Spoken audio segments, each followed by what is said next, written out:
There we go. So we're just starting off with some random questions from things we've done so far. That's 30 seconds. That's enough. Fantastic. And the right answer was biodiversity. So the range of different organisms in one area is called the biodiversity of that area. Now, I'm literally not choosing these. I'm just going to roll down. What was question 5? Let's have a look. Fantastic. What was the name of harvested fungal protein? What is the technical name of harvested fungal protein? Solution to many of our food needs as our population grows up over 8 billion. Animal farming is becoming a problem, but this is a good source of protein and it's easy to grow. That's most people. I'm going to let it run to 25 seconds. So another 5, 4, 3, 2, 1, and fantastic. Mycoprotein. Most of you could remember it was mycoprotein. Awesome. So again, this is random. I'm just going to pick another one from the list, but a little bit further on from that. Let's go for this one. Here we go. We are going to have some more of these later on. The number of the same species in an area is the, and we're all in with the right answer there. So far, 100%. There's just a few of you left to go. Go on. What's the last couple of? What's the last couple there? Fantastic, and it is the population. Fantastic. So we've got up to 7. So I'm gonna randomly pick a few more questions a little bit later on, just to help revise things. But that's looking pretty good because you know those definitions. Now, what I want to happen this week is a little bit of time for you to go back over some things as well as learning something new. Now, these last 2 parts of this topic that we're talking about at the moment, there are things we've deliberately missed out because we think they're not something that is ideal to do as online learning, and we'd like to do them in person. So rates of reaction. You should have an understanding of the collision theory and what things affect the collision theory, such as temperature, concentration, pressure, and so on. If you don't, those are important flashcards to make, or a mind map, however you organize those resources. But you really need to know those things. We're not going to go back over those things because that's just a case of you have to learn what is the collision theory, what affects it. You need to know that. What are the different ways we can measure the rate of reaction? And we've given you some videos. All of these videos are still on the YouTube playlist. Search John Lamb Staff or John Lamb Varndine. You'll find it, or you can use any of the YouTube links we've done and just go to that channel. Reversible reactions. You need to know what a reversible reaction is. You need to know some examples. So in particular, copper sulfate and anhydrous copper sulfate, and ammonia and ammonium chloride going into HCl and ammonia. You need to know what a dynamic equilibrium is and Le Chatelier's principle. Again, bit of a flashcard. Then we're into something easy, crude oil.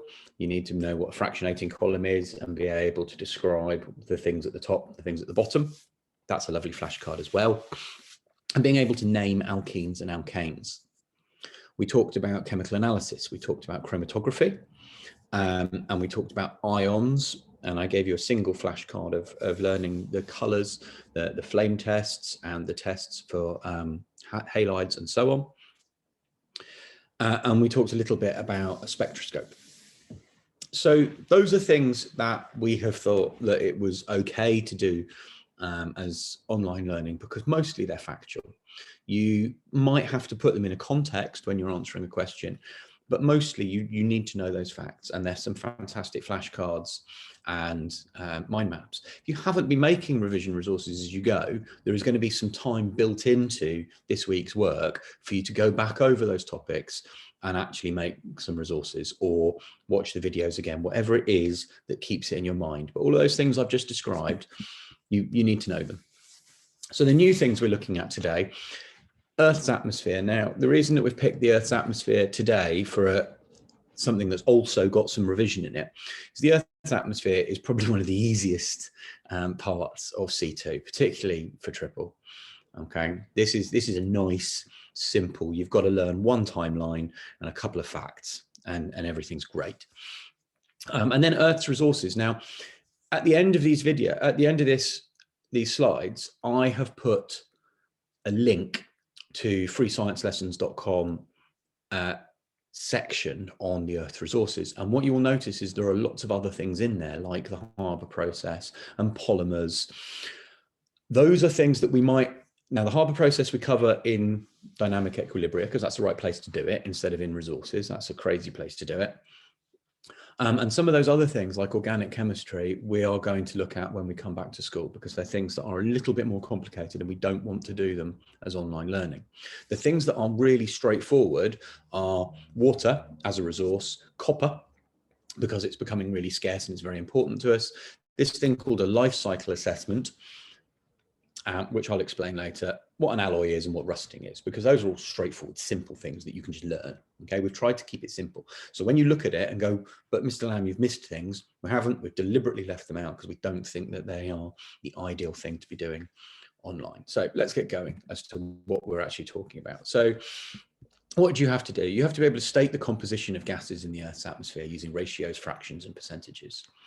You have to be able to talk about the evolution of the atmosphere and describe the likely causes of these changes. And then there's a whole load of stuff about climate change and greenhouse gases. So let's just start with the first bit about gases, because they really like to ask you questions about the evolution of the Earth's atmosphere as longer answer questions. And what I hope is that if you're sitting your GCSEs in 2022 and you open your chemistry paper and realize that one of the first 6 markers is about this, you're going to be quite excited. Now, what I've done here is given you a timeline, but there's quite a lot missing from this timeline. This is the bulk of today's written work. Okay, this slide reappears again at the end of all of the slides. I want you to create a much more detailed timeline using other resources that goes from the Earth forming 4 billion plus years ago to today's atmosphere, 80% nitrogen, 20% oxygen. And I know that adds up to more than 100, but it's 78, 79% nitrogen. And they always round it up. So you always get away with saying 80, but it's 78, 79, depending on what you look at. This doesn't have the times on it. You're going to have to find the times, and it doesn't have all of the details. So it says volcanic activity, Mars-like atmosphere, lots of CO2. Well, lots isn't really a very good number. It was about 50% CO2. The atmosphere was half carbon dioxide. If you look at today, 0.05%. So we've gone from half to 0.05%. Then there were volcanoes that were spewing out nitrogen, also ammonia, water vapor, and methane into the atmosphere. Now, the water vapor was really important because the Earth was really hot. Those of you that watch The Big Bang Theory, the Earth was, you know, we've got that song that helps us talk about that. But when now this is a question I've seen before.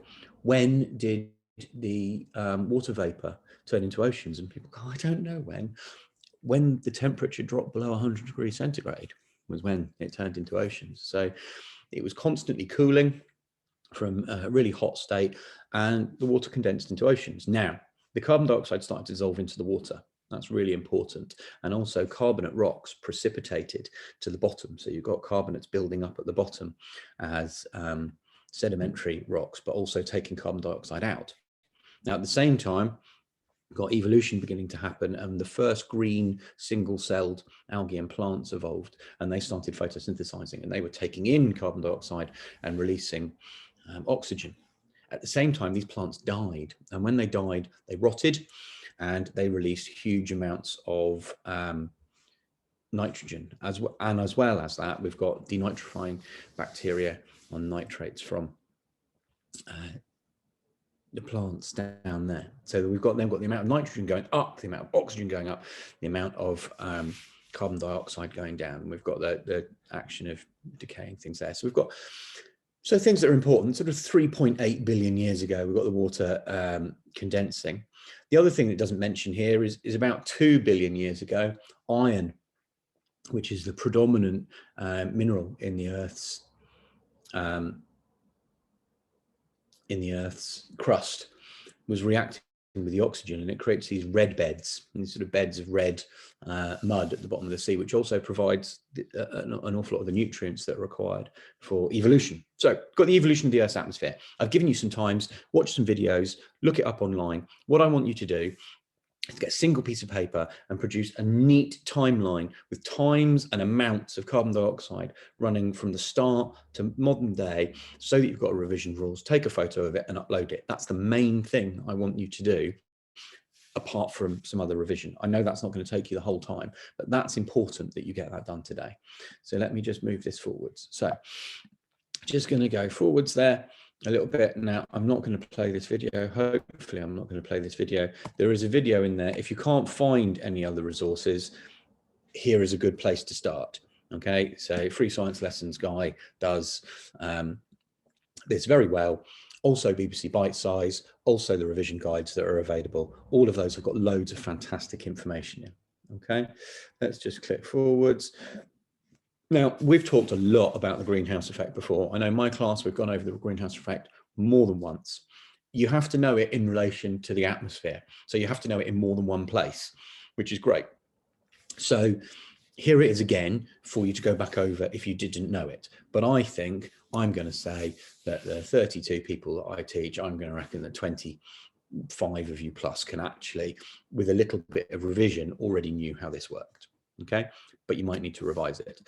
Again, if you weren't sure, here's the Free Science Lessons. Here's the Free Science Lessons guide explaining it. Now, got a few other things to put in there. Okay, so we need to talk about global climate change, and we need to talk really carefully about the effects. One of the questions that I've seen answered was people talking about the effects and just talking about sea levels will rise. Well, actually, you have to say why the sea levels are going to rise. You can't just say, well, sea levels are going up because it's hotter. And that doesn't actually explain it if you think about it, because it getting hotter doesn't explain why water levels are going up. You have to say that that's causing the ice caps to melt and water expands when it's warm. And that's what's causing the sea levels to rise. So you've got to get that in there. More frequent weather changes. More frequent extreme weather, because the changes in the temperature actually cause the weather patterns around the world to change. And you also need to know what a carbon footprint is. And there's a description down there. So the carbon footprint, it's in a box because it's a definition. And those of you I don't teach, I put definitions in boxes. That's a definition, you have to know it. It's the total amount of greenhouse gases emitted over the full cycle of a product, service, or event. It can be reduced by reducing emissions of carbon dioxide or methane. And if you want to look at how big a carbon footprint is for something, there's a brilliant website, carbon footprint, how big is my carbon footprint? And you can go and put in different information and look at what the issue is with different things that you do, traveling, eating meat, going on holiday, going to festivals. They all have carbon footprints and you can find out how big they are. Main two issues: methane from swamps and rice fields, and then from cows and landfill sites. Although methane we can use if we can harness it, and carbon dioxide, which comes from burning a fossil fuel.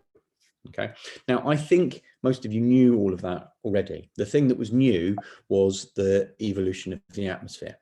Again, I've put in a video in case you weren't sure about it, because I think you've done it before. Oh, here he goes. He's going to start telling me things now. I don't want him to do that. So let's have a look at this Earth's resources. So what do I want you to do with the atmosphere thing? I want you to make a timeline on a nice clear piece of paper so I can see it running along, starting with an atmosphere like Venus and Mars, which is 50% carbon dioxide, volcanoes spewing out huge amounts of ammonia and methane and water vapor. Temperature drops below 100 degrees centigrade. Now we have oceans, then we have phytoplankton, then we have photosynthesis, and we're off. And then we have denitrifying bacteria, nitrogen goes up, and we've got the whole thing. Okay, that's absolutely fantastic. Now, let's talk about the Earth's resources briefly. Okay, let's talk about them briefly. First of all, let me just pop a quick question up for you. I'm going to put a random question in now because we're doing a little bit of revision. So before we move on to Earth's resources, let's find out. Here we go. Let's have a little look at rates of reaction. Which one of these will not increase the number of collisions? There we go. So let's just do that.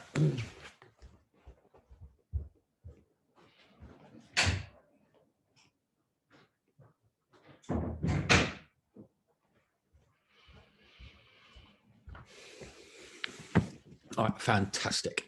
Paying lots of attention before, because there we go. And it was a catalyst that doesn't increase the number of collisions. Let's try another quick one. How far down should we go? Let's go to there. Oh, no, that one's no good because it involved the question before. Let's try that one. Ah, where does the hydrogen in the Haber process come from? This is handy with what we've just talked about. Good. Some people have cottoned on, either you remember it or you've cottoned on to what I just said and the impact that that has on your answer. And it would appear that some people have wandered off to make a cup of tea, because we did have 42 people, and we had about 80% of people vote before, but now we've only got 30. Come on, I'll give you another 5 seconds.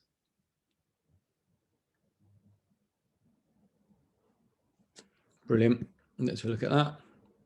End poll and share results. There you go. And it was methane. Fantastic. Yeah, that's exactly the right one. Let's try another one. Let's move down a little bit further. What have we got here? Oh, excellent. What's the test for an alkene?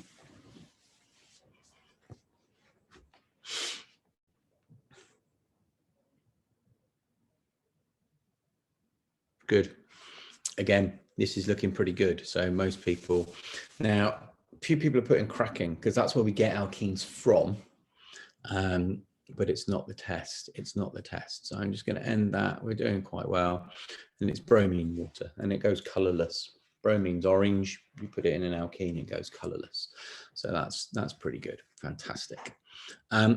So let's have a little talk about these resources and then try a few more of those questions in a bit of a Kahoot. And then I'm going to tell you everything that I want you to do this week.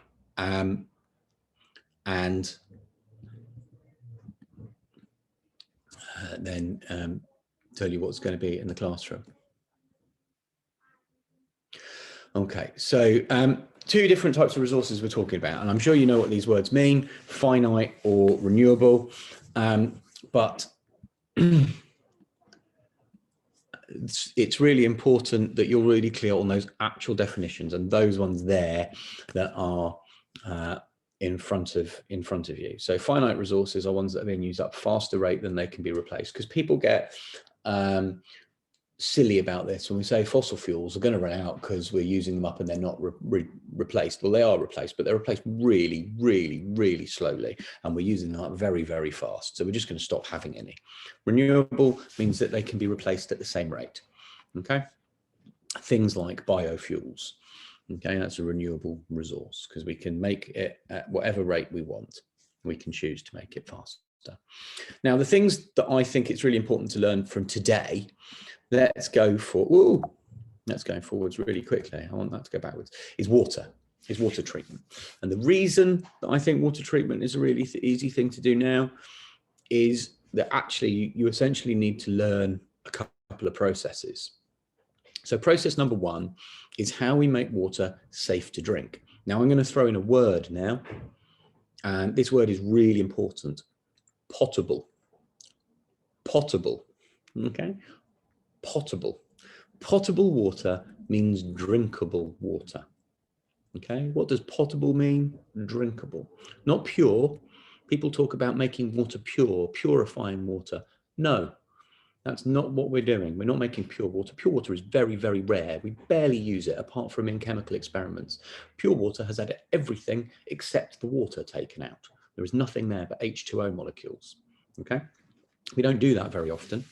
So to make it safe to drink, it can have all sorts of stuff in it. The water we drink here has got chalk in it, very definitely, a bit of chlorine perhaps, but in safe amounts. So the first thing we've got to do, we've got to take the lumps out. We've got a river, and we've got bits of leaf and twig floating along. We have to filter those things out. So we get the big lumps out. And then we've got lots of little particles. So it's cloudy. And there's bits of chalk and there's bits of mud in there and it's cloudy.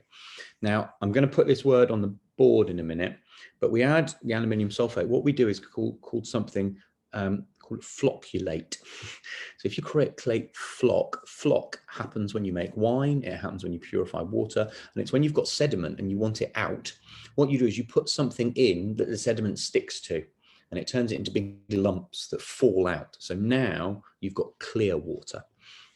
Then you filter it through fine sand, so you've got almost everything out, and then you put chlorine or ultraviolet light in it to kill the bacteria. The thing you have to write, and my year 11s were doing this a couple of weeks ago, and they wrote, and then you put chlorine in it, and they forgot to say to sterilize it or to kill microbes. Okay, so here it is with a little bit more detail.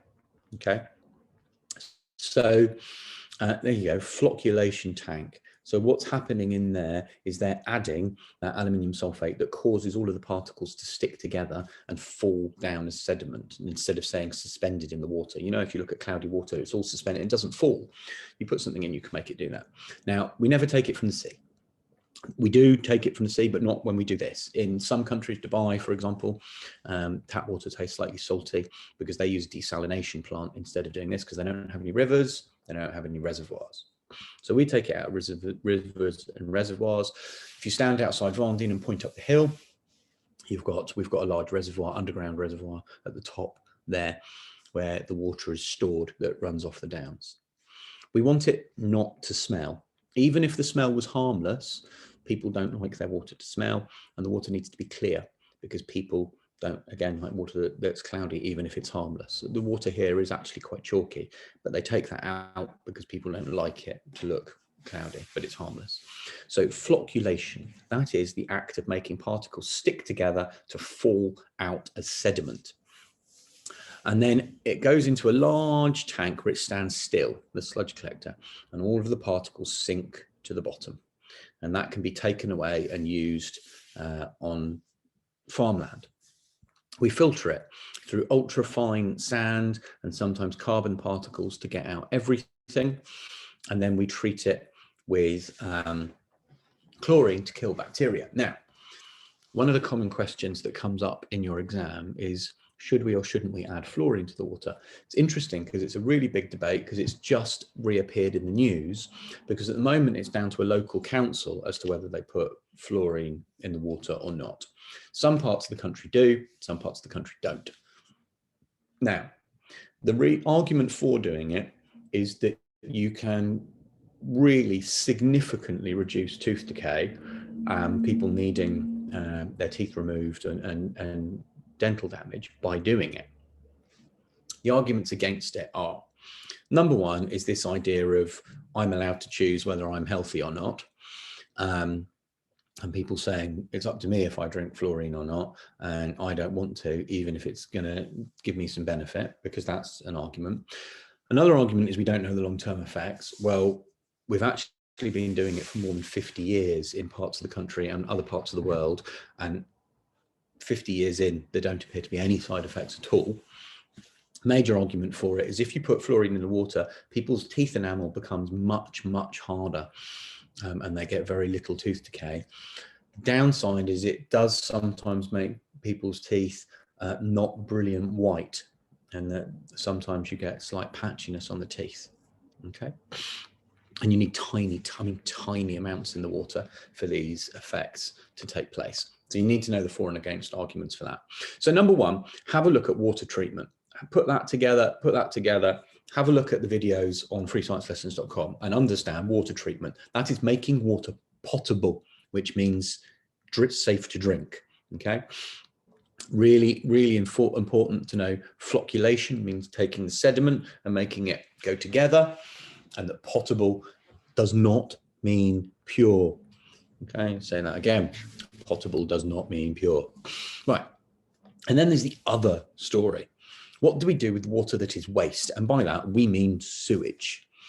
Okay, so it comes from our showers, our baths, our washing machines, and our toilets, and it all runs together to a sewage treatment plant. So again, this is a sequence that you need to learn. Screening basically means filtering. They get the big bits out. Okay, anything that has ended up in the sewage that is a large solid object that isn't going to break down has to be removed there. They take them all away. You don't need to know what they do with them, but they burn them. So then you've got sedimentation. You leave it to stand still for a while and you let all of the sludge run to the bottom. Okay, and then they treat it with bacteria, aerobic bacteria. And the aerobic bacteria are, they have lots of air bubbled through. They've got that thing on the top. Oh, sorry, I'm pointing at something on the screen and you can't see it. That thing on the top that looks like a T goes round and round and keeps it mixed up. You'll see them in Shoreham. If you go to Shoreham water treatment plant down by Carrots Cafe, you'll see those biological digesters there. Okay, you can see the top of them going around. The sludge gets anaerobic digestion, so that has different bacteria in it that break down the sludge and the biological matter.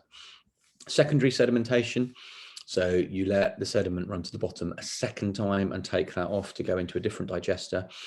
What's left at this point is useful. So we can add ultraviolet light, chlorine and ozone again, just to make sure that we sterilize it if we're about to release it back into a river. So there's no bacteria in it, but where it has been anaerobically digested, it no longer contains anything that's a problem to us. And it can be used to generate electricity. So it can be used as fuel, or it can in fact actually go or as fertilizer onto agricultural land. Okay, and there's a sewage treatment plant right next to Shoreham Power Station, so you can see exactly what they're doing with that as that runs through there. Okay, so this is two sequences to learn: the sequence for making potable water from rivers and reservoirs, and the sequence for treating wastewater so it is safe to return the effluent, that's what we call when it's finished, to a river or to the sea. And Shoreham hot pipes, that's somewhere where it, although those are the cooling pipes for the power station, near there we do also have effluent going back into the sea. Okay. So 3 things so far that I've told you need to do. Number 1, you absolutely need to make a timeline for evolution of the atmosphere. The one I've given you is not good enough. I have deliberately taken lots of information off it because that will make you watch the videos, read the books, search BBC Bite Size and find a good sequence. Take a photo of it, upload it. Then I want you to make revision cards or sequences of, can I put all of the water treatment into one sequence with all of the information on it and all of the treating wastewater? And again, these slides are here for you to look at. Now, I'm going to briefly mention 2 other things. So those are the main things. Extracting copper. This is nice and easy because high-grade copper ore is running out. It is becoming very scarce in the world. Now, normally, what we would do is dissolve the ore in sulfuric acid, produce copper sulfate, and then we go from some electrolysis. Electrolysis makes us nice, pure copper. Or we do smelting, so you heat the copper to a high temperature, you make impure copper, and then you purify it. But what we've discovered is that we can actually get copper from low-grade copper ores. So low-grade means it doesn't actually have much copper in it. Often we use something called a slag heap. So a slag heap is when mining has taken place, the rock that comes out that isn't needed is thrown to one side of the mine. That's called a slag heap. And if you grow plants on that and then burn the plants, the ash that's left behind has got a high copper concentration. So you dissolve it in sulfuric acid and now you have copper sulfate and you can get copper from that. The same thing can be done with bioleaching. You can grow bacteria on this waste material and again produce solutions with copper ions in. Once you've got solutions with copper ions in, there are 2 things you can do. You can either do electrolysis, which is nice and straightforward, and you've done that in C1, so you do some electrolysis, you make some pure copper, or we can do a displacement reaction, and we've looked at displacement reactions before as well. So we get scrap iron. Scrap iron is everywhere. It's really cheap to get hold of. Cars and beds being thrown away. Get some scrap iron, you chuck it in with your copper sulfate. Iron is more reactive, and so it displaces the copper out of solution, and you get pure copper. So that's a use of scrap iron. So again, this is kind of a learning thing. You need to know what phytomining is. You need to know what bioleaching is. So phytomining is just growing the plant, burning it, and then dissolving that in sulfuric acid. Bioleaching, you grow the bacteria on it and then dissolve it in sulfuric acid. Why are we doing it? Because high-grade copper ores are running out. They're becoming way too expensive to extract. And we need copper because it's in all of the electrical equipment that we are using all of the time. So there is an ever increasing desire for copper, and at the same time, the resources of it are running out. So we're finding other ways to get hold of it. I thought I'd briefly put this in there, triple only, believe it or not, rusting. So corrosion, you need to know the conditions for rusting. So air and water, water, no air, and air with no water. So you need to understand that rusting, or a type, which is a type of corrosion, only happens when you have both water and air at the same time. And people think it's just water. It's water and air. Piece of iron that was entirely under boiled water, that means it's had all of the dissolved air removed from it, doesn't rust, because there must be air and water at the same time, okay, to make the hydrated iron oxide, which is the rust. You can stop it by painting it, oiling it, electroplating it, and so on. So I just thought I'd put that up there so that you can read that and that we've talked about that. And I think I've also put something up there about alloys, but actually I think I'm going to go through this in a separate webinar. So I might delete that from the slides. But what I do think is worth doing is this idea of a life cycle assessment. All a life cycle assessment is when you have got an object, let's say a plastic bag and a paper bag, what you have to do is a life cycle assessment puts together all of the environmental impact that that product will have from being made, its manufacture, its transport, its use, and its eventual recycling or removal. Okay, and you put all of that together and decide which is more damaging. One of the things that people are often surprised to find, and I'm going to be careful about how I'm presenting this, is that actually plastic bags are less damaging than paper bags. Let that sink in for a minute. That does not mean we should be using paper bags, plastic bags, okay? But there is a trend at the moment to use paper bags because plastic is bad. Plastic is very bad. Plastic is ending up in the ocean. It is creating massive plastic islands. It's killing wildlife. It's becoming microplastic and nanoplastic that's getting into our organs. It's bad. What I'm saying is paper bags are even worse. And we're using that at the moment. We're saying, let's have, oh, look, I've got paper bags. All these shops give paper bags. Paper bags, plastic bags were invented to try and save the environment from paper bags, which in the transport of the wood, the milling of the wood, the printing of the paper, the bleaching of the paper, actually produce huge amounts of carbon dioxide and use huge amounts of resources. The only bag that has a low life cycle assessment is a reusable cloth bag that you use over and over and over again. And because it gets used hundreds of times instead of once, it actually has a very low impact compared to single-use paper bags and single-use plastic bags. Plastic bags that are used 100 times or a paper bag that's used 100 times are also good. It's the single-use thing that's the problem. So if we look down here, use, reuse, and maintenance. So that's an issue. So that's just so you know what a life cycle assessment is, just in case you see it crop up. But again, I think this is something that we're going to go over again. So I think after half term, I'm going to look in more detail at alloys, rusting, alloys, and life cycle assessments. So let's stick today with those three things. Let us stick with I'm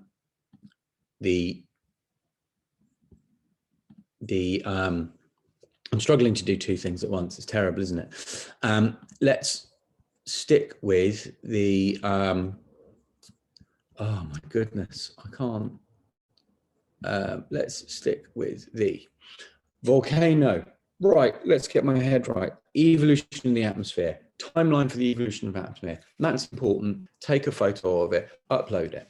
Learn the water cycle for potable water, means you can drink it, and wastewater.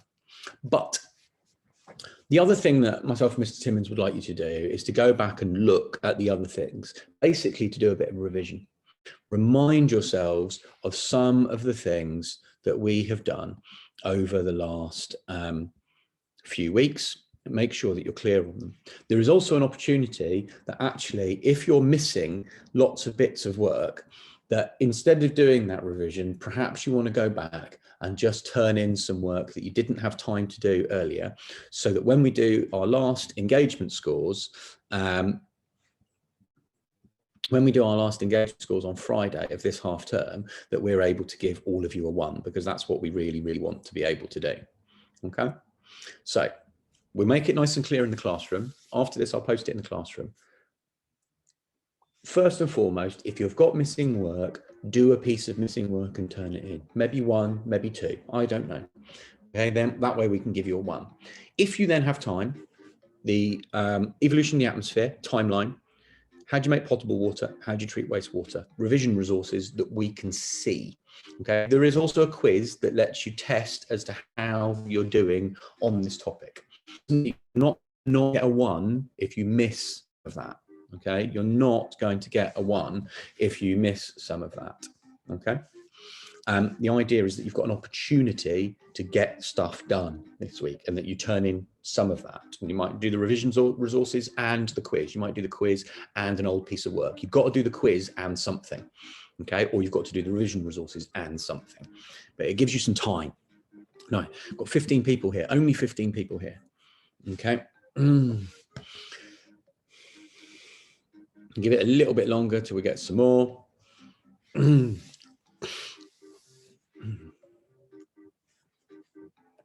just going to dance on some music for a minute. Right, I've got 21. Going to have to start it soon because it's nearly time. It's snowing again. It's nearly time to go outside.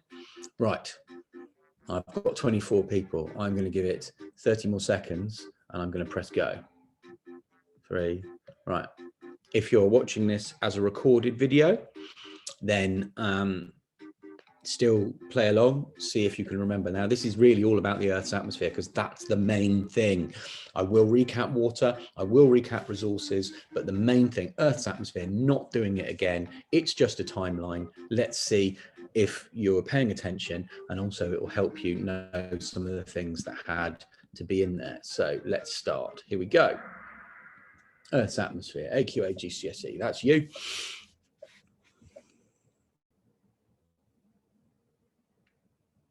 Which was the gas that was most abundant in the early atmosphere? What did we have most of? I definitely told you this. Hopefully you're all correct. There's not long for each one of these because they're not that hard. Good, carbon dioxide, fantastic. 50% of the atmosphere, paying lots of attention. Good work there. What percentage of the early atmosphere? Oh, you better get this right.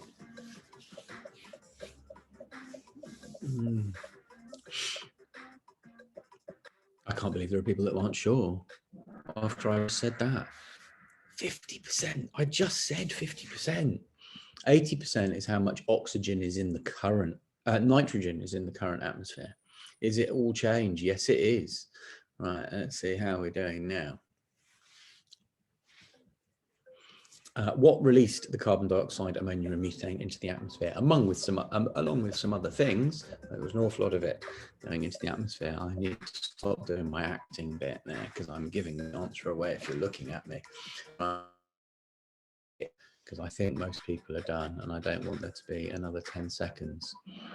Excellent. Volcanoes, most people on that one. Is it a change at the top? Oh, we're doing quite well here. Right. Let's move map. Below what temperature did the Earth have to cool?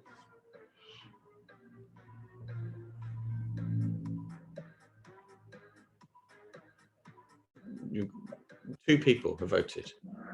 Deary me, you're not fast enough. That was so easy that it had only got a few seconds on it as your choice. 100 degrees, because that's the condensing point of water or the boiling point of water. You've got to be faster. So the easy questions will only have 5 seconds on them. When did the Earth's oceans form? How many years ago? Probably 380. There were no oceans in the Middle Ages, apparently. Good. Paying attention. Fantastic. 3.8 billion years ago, the oceans formed. Good. Any change? No. Fantastic. All right, halfway. What gas is produced in photosynthesis? Because the early plants started doing this and started changing the atmosphere because they took one thing out of the atmosphere, they put another thing back. This was a quick one, again, because it wasn't too difficult. Excellent, fantastic. Oxygen. You've got to look at the time available. Red beds. Red beds were formed when which metal, which is the most abundant mineral in the Earth's crust? 5, 4, 3, 2, 1. You've got to be on it, people. Have a look. Excellent. Iron. Okay. Good work. What gas was released by dead and decaying plants? Well, actually, the action of denitrifying bacteria on dead and decaying plants. But anyway, 4, 3, 2, 1. No, one person got the answer in time. One person. Okay. I'm trying to make it quick. No change. Look at how long time-wise there is. What percentage of atmosphere is made up of oxygen? You have 8 seconds. Oxygen. Which of those is the closest approximation to how much oxygen we've got? Good. 21. 2021, the same as nitrogen being 78, 79, 90. Okay. Different exam questions will have slightly different amounts in it. The actual number is 21. Fractional distillation. Ooh, now we've learned about this with oil, but we can do it with gas. We can liquefy the gas and then we can use fractional distillation to do this to them. What's fractional distillation for? What do we do with fractional distillation? I'm not giving you 17 seconds. I'm giving you another 5, 4, 3, 2, 1, and time. Separate them. It's a separation technique. To separate crude oil into its fractions, well, we can use it to separate air into the gases that are in air as well. Which of the gases in the atmosphere is inert? It means it doesn't really react much. It's only 3 seconds. Good. Nitrogen. 80% of it's nitrogen. Nitrogen doesn't really do anything. Okay. It does react in diesel engines, but before diesel engines, it didn't do anything at all. What gas is made in photosynthesis? But seconds. Seconds. I think there's a delay over Zoom. Not bad. Good. Oxygen. Fantastic. Let's have a look at how we've done this week. 3rd place, Bevan. Awesome. Good work. 9 out of 12. Oscar. Fantastic. And Thea, well done. So I hope that was useful to all of you. I can see that I have got here most of triple science. So I'm going to say it again. Evolution of the atmosphere as a timeline in order with the amounts of gases and then what happened and then the final amounts of gases. You've got everything you need on those slides in that video and BBC Bite Size. Take a picture of it, upload it, we'll tell you if it covers everything or not. Do the same thing, make a revision resource for making potable water, everything in one timeline or one flow diagram, and treating sewage. You don't have to draw the pictures of the sewage tank, just what happens at each stage, okay? Make sure you get words in there. What does potable mean? What does flocculate mean? What does effluent mean? Make sure you've got those words in there and you recognize them. That's the main thing from today. The other stuff we'll do again. Okay, I realized it was perhaps a little bit too much. Then the rest of your work is, there's a quiz, but also I want you to go back over old work. Either did you forget to hand something in a couple of weeks ago, or did you get partway through it and not have time? Well, then do it now. Or just go back over and do a little bit of revision, okay? Let's have a look. I am Victory, yes. What's the work for this week as well as quiz? I think I've just answered that. So I'm not going to put the quiz up or the revision materials up today. I'm going to put them up tomorrow morning, because if you're doing anything today, it needs to be the evolution of the Earth's atmosphere and making potable water and treating sewage. Anything else you're going to do can happen from tomorrow onwards. Okay? If there are any more questions, I'll answer them now. But otherwise, I am going to say goodbye.